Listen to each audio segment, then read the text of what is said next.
ಇನ್ನು ಆರ್ಟಿಒ ಅಧಿಕಾರಿಗಳ ಬ್ರಹ್ಮಾಂಡ ಭ್ರಷ್ಟಾಚಾರ ಬಯಲಾಗಿದೆ. ಟಿವಿ9ನಲ್ಲಿ ಸಾರಿಗೆ ಇಲಾಖೆ ಅತಿ ದೊಡ್ಡ ಅಕ್ರಮ ರಿವೀಲ್ ಆಗಿದೆ. ತಪಾಸಣೆ ಮಾಡದೇನೆ ಸಾವಿರಾರು ವಾಹನಗಳಿಗೆ ಎಫ್ಸಿ ಆಗಿದೆಯಾ? 3 ರಾಜ್ಯಗಳ ಒಟ್ಟು 10,022 ವಾಹನಗಳಿಗೆ ಎಫ್ಸಿ ಮಾಡಲಾಗಿದೆ. ತಪಾಸಣೆ ಮಾಡದೇನೆ ಎಫ್ಸಿ ಮಾಡಿಕೊಟ್ಟಿದ್ದಾರೆ ಅಧಿಕಾರಿಗಳು. ದಾಖಲೆ ಸಮೇತ ವಕೀಲ ನಟರಾಜ್ ಶರ್ಮಾ ದೂರು ಕೊಟ್ಟಿದ್ದಾರೆ. ಸಾರಿಗೆ ಇಲಾಖೆ ಆಯುಕ್ತರಿಗೆ ದೂರನ್ನ ಕೊಟ್ಟಿದ್ದಾರೆ. ಇದು ಸಾರಿಗೆ ಇಲಾಖೆಯ ಅತಿ ದೊಡ್ಡ ಅಕ್ರಮ. ಇಲ್ಲೇನ್ ಮಾಡ್ತಾ ಇದ್ದಾರೆ? ತಪಾಸಣೆ ಮಾಡದೇನೆ ಸಾವಿರಾರು ವಾಹನಗಳಿಗೆ ಎಫ್ಸಿ ಕೊಟ್ಟಿದ್ದಾರೆ ಅಂತ. ಅದು 10,000ಕ್ಕೂ ಹೆಚ್ಚು. ಮಹಾರಾಷ್ಟ್ರ, ಕೇರಳ, ಗುಜರಾತ್ ವಾಹನಗಳಿಗೆ ಎಫ್ಸಿ ಮಾಡಿಕೊಡ್ತಾರೆ. 4 ವೆಹಿಕಲ್ ಇನ್ಸ್ಪೆಕ್ಟರ್ಗಳಿಂದ ಅಕ್ರಮ ಆಗಿರುವಂತ ಆರೋಪ ಕೇಳಿ ಬರ್ತಾ ಇದೆ. ಮೋಟಾರ್ ವಾಹನ ನಿರೀಕ್ಷಕರಾದ ಎ ಖಾನ್, ಹಾಗೆ ಎಚ್ಎಂ ಮಂಜುನಾಥ್, ನರಸಿಂಹರೆಡ್ಡಿ, ನಿಸಾರ್, 4 ವಾಹನ ನಿರೀಕ್ಷಕರ ವಿರುದ್ಧ ಇದೀಗ ಗಂಭೀರ ಆರೋಪ ಕೇಳಿ ಬರ್ತಾ ಇದೆ. ಜೊತೆಗೆ ದೂರನ್ನ ಕೂಡ ಕೊಟ್ಟಿದ್ದಾರೆ. ವಕೀಲರ ದೂರಿನಲ್ಲಿ ಈ ಅಧಿಕಾರಿಗಳ ಕಳ್ಳಾಟ ಬಯಲಾಗ್ತಾ ಇದೆ. ಏನ್ ಮಾಡ್ತಾ ಇದ್ದಾರೆ? ಮಹಾರಾಷ್ಟ್ರ, ಕೇರಳ, ಗುಜರಾತ್ ವಾಹನಗಳಿಗೆ ಎಫ್ಸಿ ಮಾಡಿಕೊಡ್ತಾರೆ. ಕೋರಮಂಗಲ ಆರ್ಟಿಒ ಕಚೇರಿಯಲ್ಲಿ ಇದರ ದಾಖಲೆ ಇದೆ. 4 ವೆಹಿಕಲ್ ಇನ್ಸ್ಪೆಕ್ಟರ್ಗಳಿಂದ ಇಷ್ಟೊಂದು ಅಕ್ರಮ ನಡೀತಾ ಇತ್ತು ಅನ್ನೋ ಆರೋಪ ಕೇಳಿ ಬರ್ತಾ ಇದೆ. ಹಾಗೆ ಅವರುಗಳ ಹೆಸರು ಕೂಡ ರಿವೀಲ್ ಆಗಿದೆ. ಮೋಟಾರ್ ವಾಹನ ನಿರೀಕ್ಷಕ ಎ ಖಾನ್, ಎಚ್ಎಂ ಮಂಜುನಾಥ್, ನರಸಿಂಹರೆಡ್ಡಿ, ನಿಸಾರ್, 4 ವಾಹನ ನಿರೀಕ್ಷಕರ ವಿರುದ್ಧ ಈ ಗಂಭೀರ ಆರೋಪ ಇದೆ. ಕಳೆದ 6 ತಿಂಗಳಲ್ಲಿ ಇವರು 10,022 ವಾಹನಗಳಿಗೆ ಎಫ್ಸಿ ಮಾಡಿದ್ದಾರೆ ಅಂತ. ರೂಲ್ಸ್ ಪ್ರಕಾರ ಯಾವ ರಾಜ್ಯದಲ್ಲಿ ಬೇಕಾದರೂ ಸಿಗುತ್ತೆ. ಆದರೆ ತಪಾಸಣೆ ವೇಳೆ ವಾಹನ ಸ್ಥಳದಲ್ಲಿ ಇರಲೇಬೇಕಾಗುತ್ತೆ.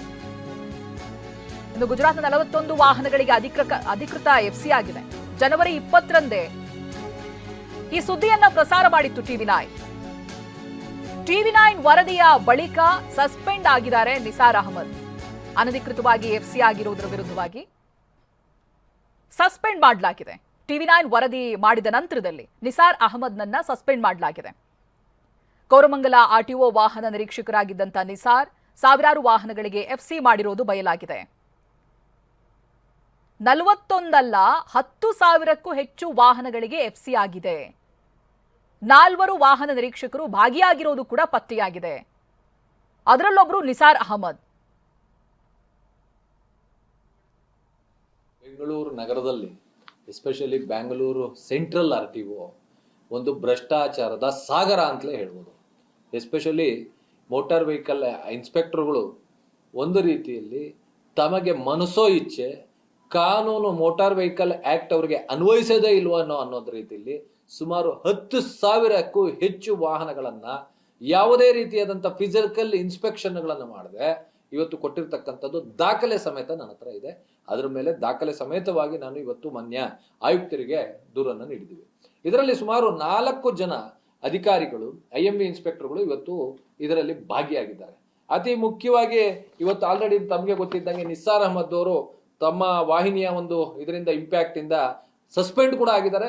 ಇದೇ ನಿಸಾರ್ ಅಹಮದ್ ಅವರು ಸುಮಾರು 1,000 ಒಂದು 7,000ಕ್ಕಿಂತ ಹೆಚ್ಚು ವಾಹನಗಳನ್ನ ಇವರು ಇದೇ ಒಬ್ಬ IMV ಕೇವಲ 5ರಿಂದ 6 ತಿಂಗಳ ಒಳಗೆ ಒಂದು ಇನ್ಸ್ಪೆಕ್ಷನ್ಗಳನ್ನ ಮಾಡಿ ಅದನ್ನ ಇವತ್ತು IMV ಇನ್ಸ್ಪೆಕ್ಷನ್ ಮಾಡಿ ಒಂದು ಸರ್ಟಿಫಿಕೇಟ್, ಫಿಟ್ನೆಸ್ ಸರ್ಟಿಫಿಕೇಟೇಷನ್ ಕೊಟ್ಟಿರ್ತಕ್ಕಂಥದ್ದು ದಾಖಲೆ ಮೂಲಕ.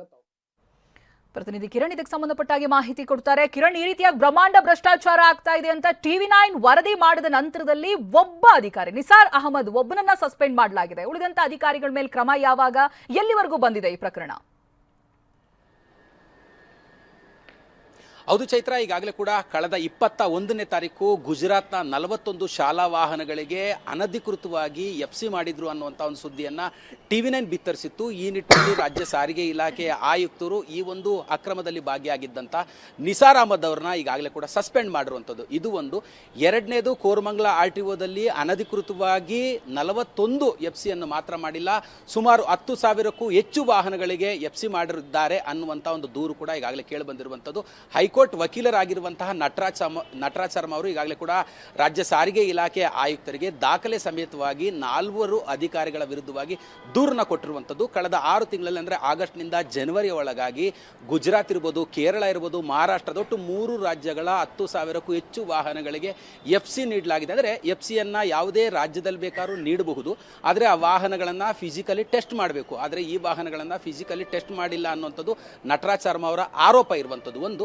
ಎರಡನೇದು 4 ಜನ ಅಧಿಕಾರಿಗಳು ಇದರಲ್ಲಿ ಭಾಗಿಯಾಗಿದ್ದಾರೆ ಅನ್ನುವಂತಹ ಒಂದು ದೂರನ್ನು ಕೂಡ ಈಗಾಗಲೇ ದಾಖಲೆ ಸಮೇತವಾಗಿ ಈಗ ರಾಜ್ಯ ಸಾರಿಗೆ ಇಲಾಖೆ ಆಯುಕ್ತರಿಗೆ ಕೊಟ್ಟಿರುವಂಥದ್ದು.